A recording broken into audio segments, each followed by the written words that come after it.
Hey, this is Matt once again. What about 10 videos of the paid request this time from Manuel? Thank you so much for that. For those interested in requesting any type of videos, feel free to send it either directly to my PayPal. Usually the best bet is that, or join my Patreon. Links are down in the info box, either over here or over there. This is for Arcane Season 1, Episode 8.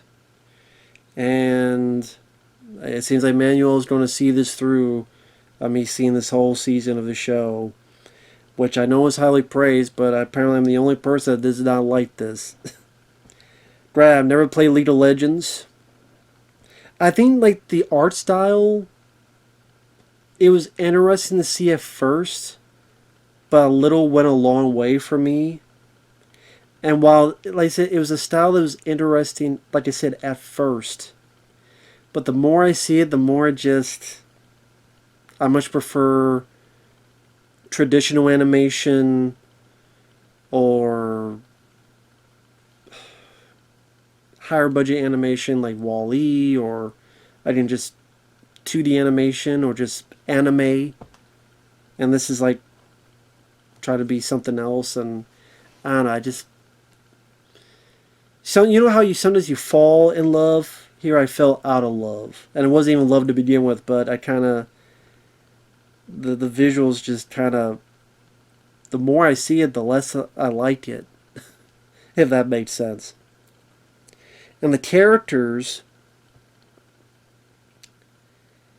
it feels like so many of these characters I gave little about. And I don't care about the aristocrat Belle and her issues with her mommy. I don't care about the guy Belle is sleeping with. Wannabe Matt Damon. I forget what the hell his name was. Jace. I think it was Jace.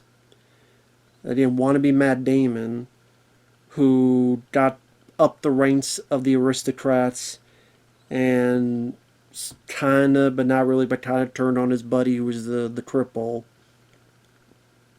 And wants to have some poontang pie with Mel.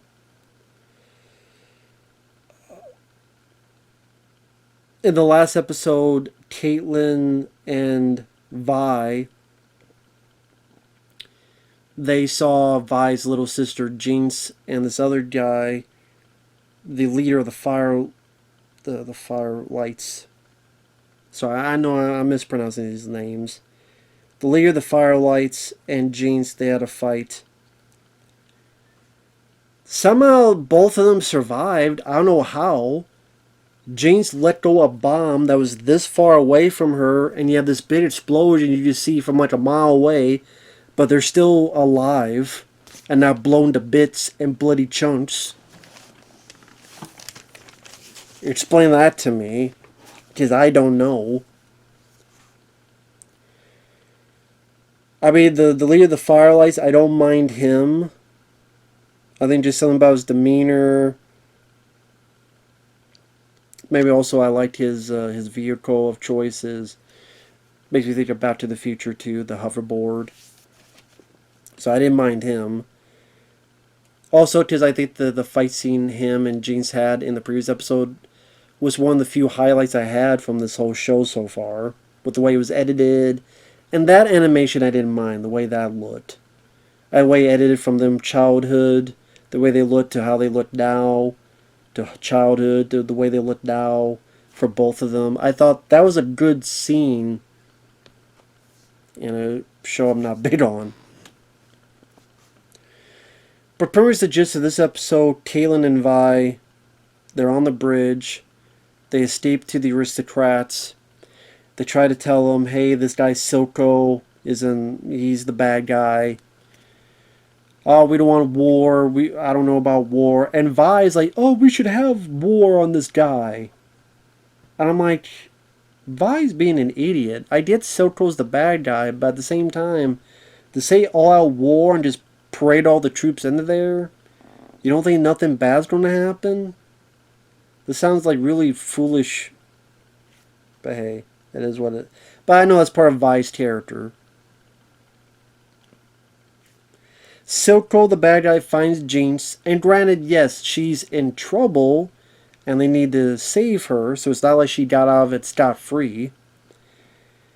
And this one character injects Silco with something in his neck for his sanity and knocks him out, so that he could give Shimmer, this magical thing, to Jinx. So now she's going to be... She's already part monster here, now she's physically going to be part monster.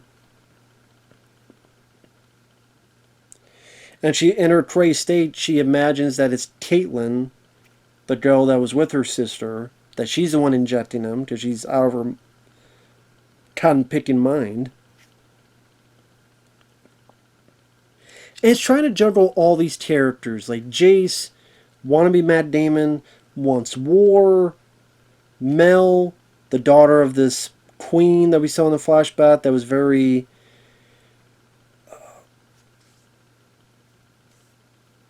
much war heavy, killed a prisoner because, quote, a wolf has no mercy.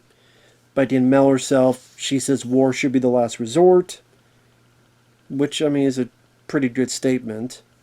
But Jace wants war, Vi wants war, Victor, the guy who's the cripple, he's doing experiments because he's dying. He's working with this Shimmer thing. He now has the metal leg.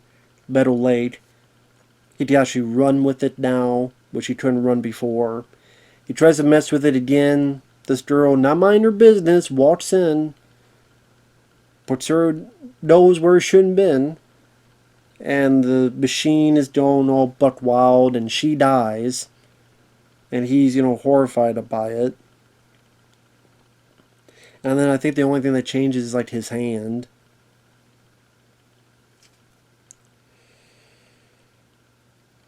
Vi and wannabe Matt Damon, they're going to go after these factories that make Shimmer. Almost sounds like they want to be terrorists, to be honest. And then Jace and Vi fight some bad guys. The bad guys are in these mech suits. Jace has a hammer. Vi has these gauntlets. I'm sure this is probably reminiscent of the video game, a game that I've never played. And then this kid stupidly stands there with a thumb up his ass. I'm like, There's a bunch of people in mech suits fighting and shooting and are beating them up with hammer and gauntlets, and Jace's hammer can, like, shoot projectiles too. And this stupid kid just stands there going, this is a good show. Watch the fireworks. He dies. He deserves it. He's a fucking idiot. Hey, natural selection, Darwinism, take it how you want. If the shoe fits. You're too stupid to live. You're too stupid to have a job. Goodbye, kid. You shouldn't have stood there amongst a war breaking out. I'm going to stand there and do nothing. I'm going to watch. Well, watch your death then. Watch you fall to your death after you've been shot. Good job. Watch your blood flow out of your body. You can keep watching forever. You idiot. And that's what I'm sitting there going, okay, who am I supposed to root for? Vi, I like that she has some decent action scenes, but her personality, I'm not sure if I'm gung-ho about. Jinx, at times, is an annoying wannabe Harley Quinn. Silco's the bad guy. Caitlyn, maybe, but it seemed like it took forever for her to get into the show. Maybe it didn't, but it felt like it. Well, maybe that's not the case. But maybe I'm saying that because we don't know a whole lot about her. We only know a little bit about Caitlyn.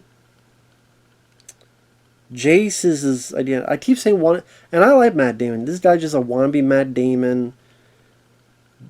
This guy's bland as hell of a character. Perhaps the blandest character especially voice performance wise, of the entire show.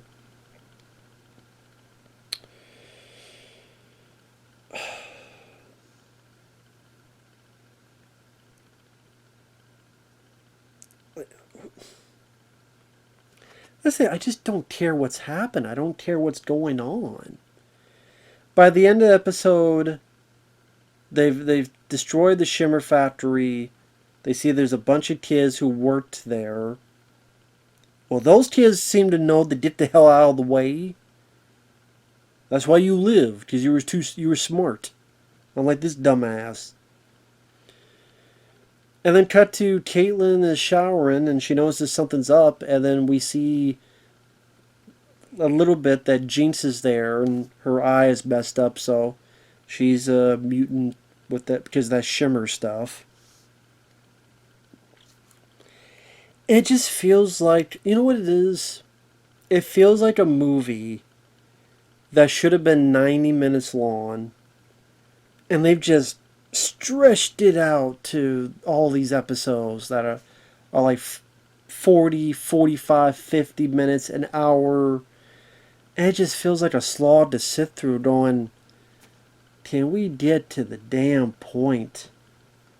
It's like each episode we gain a few more inches. And then some. And like I said, I don't really care a whole lot about a lot of the characters, what they're going through. I think it also threw me off because this whole thing where you're setting up the characters, then this big event happens, and now we cut to, what was it, this 5-year, whatever, however long gap? And that really threw things out of, for me, really threw things out where, just, I don't think I was that negative on the first couple episodes. I don't think I was. I could be wrong. The reviews are still up. But I think it was really up until that event where, okay, I get that, crazy moment, but it kind of just, you're trying to whiff the story, then you have this big jump, and then you're trying to readjust, and then Jinx becomes much more annoying and much more like Harley Quinn, and it's now throwing so many other characters in there, and because of it, it's just slowing things down to a crawl. Because instead of a select group of characters and they go a couple miles and they make a dash and they don't get to the finish line, we're not there yet, but it felt like a lot has happened of a journey. Here, I won't be surprised if one episode is this character got out of bed, they took a piss, and then they talked to someone on a TV screen. Whew. Did a lot in this episode. Wait till the next one. Like I said, it's not for me. If you like it, to each your own. It ain't for me. That's all I could say, man. Sorry about that. Even the fight scene I didn't really care about. Because I don't care about Jace and his hammer. I'm still trying to figure out where the hell he got that hammer. Did he have that hammer before? Did it ever establish he knew how to use this hammer? Maybe it did, I forget. But I don't remember the scene where he knew how to use his... Does he use his hammer like a pro and he just shoot it? I'm like, when did he learn this? I didn't. Maybe I missed it. I completely missed it, but I don't remember how he learned all it. I might have missed it, or might have been an early episode, but I don't remember them, to be honest. Oh well.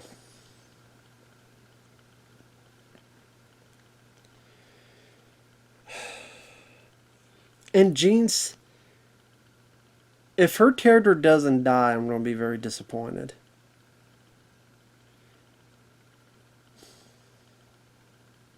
I know it's supposed to be because it's now someone personal with our lead character Vi, and that's going to make things more complicated within the story. I get that. But I find Jinx more annoying than interesting of a villain. That's just me.